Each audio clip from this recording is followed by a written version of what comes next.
right, y'all. Hey, part 2 here. My mama needed me. So here's the thing, and I want to just close out on this because I'm headed into an appointment. But if you missed the first part of the video with be okay with disappointing people, you can go ahead and check it out in one of my other videos. But here's the thing, guys. You know, I have had to walk away and quit a lot of things lately. A lot of things that are very time consuming. They're very profitable, but they're very time consuming. And they have people pulling on you in ways that are distractions. They're not allowing you to be focused on the thing that God has called you to do. And here's what I've learned about the vision that God gives us.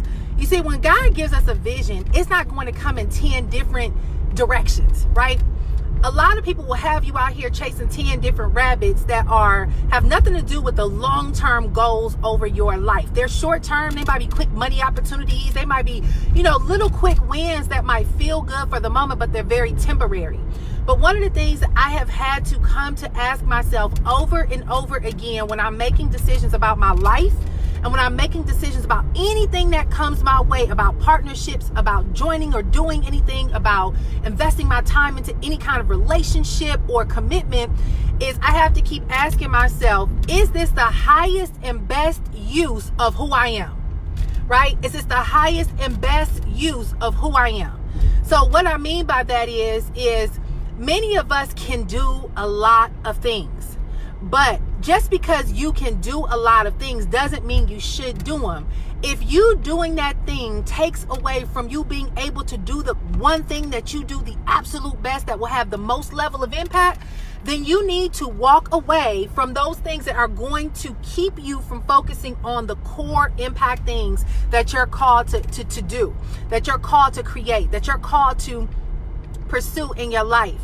And I've personally had to walk away from things and piss a lot of people off. It's so funny when people get mad about you making decisions for you. It's amazing how people feel like they have the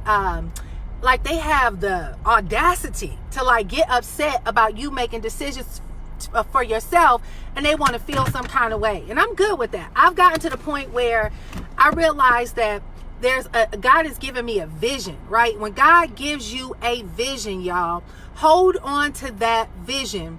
And a lot of times people will be exposed if they are supposed to be in your life for this season as to if they fall in alignment with the vision that God is giving you or if they work against the vision that God is giving you. Exactly, Tavy. In our industry, you got to be very careful.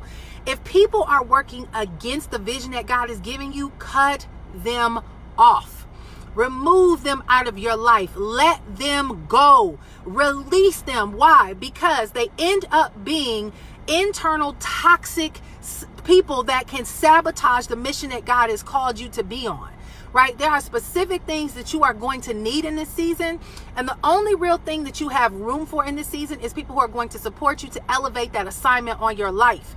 And you have to be okay with disappointing people, with pissing people off, with people, getting an attitude with you, with people feeling like, whatever they feel, let them feel whatever way they need to feel. What you need to feel is absolute confidence about the vision that you have, with a full commitment to doing whatever it takes to intensely focus on manifesting that vision in your life. Why? Because see, there are specific things that God wants to do with you where everybody can't go with you.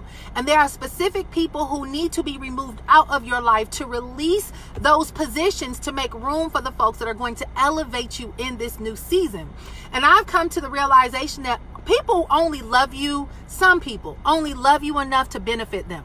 They love you enough when they can leverage who you are and what you do and what you know to their personal benefit. But when you try to do something for yourself that doesn't necessarily benefit them, then you'll discover how much of a friend that person is in your life. And I've gotten into this season. I was just telling my husband, I said, it's so funny. There's been so many new people placed in my life in this season, and they are amazing people. And then there's been so many people from my past where I love you. I will always have love for you, but you are just not to be in my inner circle in this season. You don't mean the best for me. You really could care less about what's happening to me. You know, you have this toxic energy because you feel some kind of way about what your expectations were about who I am to you and what I should be doing for you.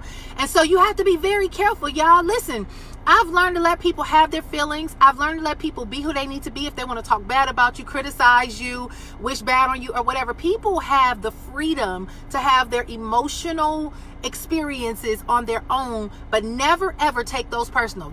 How they feel about where you're going and what you're doing has nothing to do with you.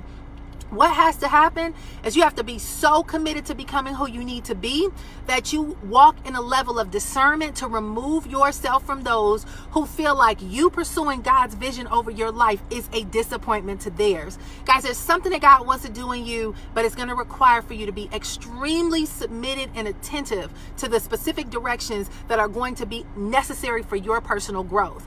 And you have to be okay with those seasons where it may feel like you don't have a crew to support you. You don't have the people cheering you on, but guess what? You got the vision and you have the support and the guidance of the most powerful person that you need, the most powerful being that you need, and that's God's guidance and the Spirit of God. And so I say all that to say I got to get into this appointment.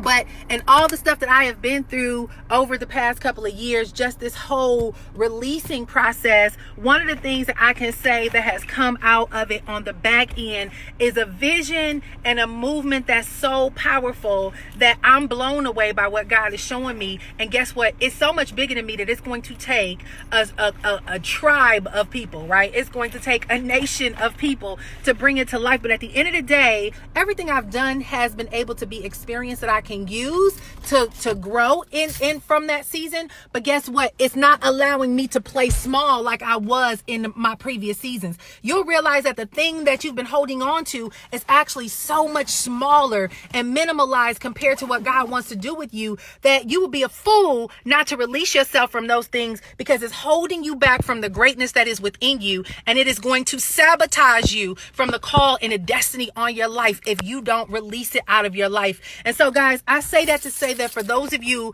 who've been holding on to who you used to be, who've been trying to make what used to work, and you know it ain't working no more, who's been trying to figure out why things are not coming together so easily and smoothly, it's because God wants to do a much bigger and greater work in you. And the only way you're going to get there is if you release who you used to be and operate who you know who you're called to be. And it all starts with making a decision today. So anyway, I'm going to get my goddess locks, boo.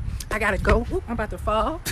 So we'll talk, but I'm here getting my hair done. So guys, stay tuned. We'll talk some more about this, but I'll talk to you guys soon, and hopefully this helped y'all. So share it if you know that it's helped you, and put it out there to some other folks. All right, y'all. Bye.